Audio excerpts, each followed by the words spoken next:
Alam mo ba na tuwing Human Rights Day kasama sa ating panalangin at paninindigan ang mga desaparecidos at political prisoners?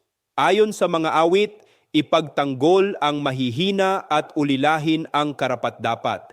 At ito ang tungkuling matagal nang ginagampanan ng IFI sa harap ng panunupil.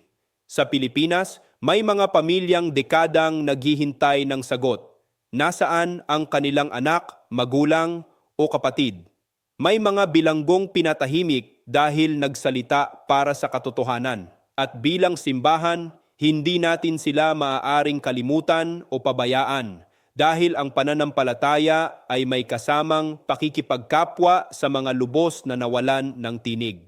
Kaya tuwing Human Rights Day, tanong natin, paano tayo magiging tinig para sa mga hindi na marinig? Ako si Bishop Tonyo, obispong migrante sa Europa at ito ang Araling IFI. Magsamba, mag-aral, maglingkod.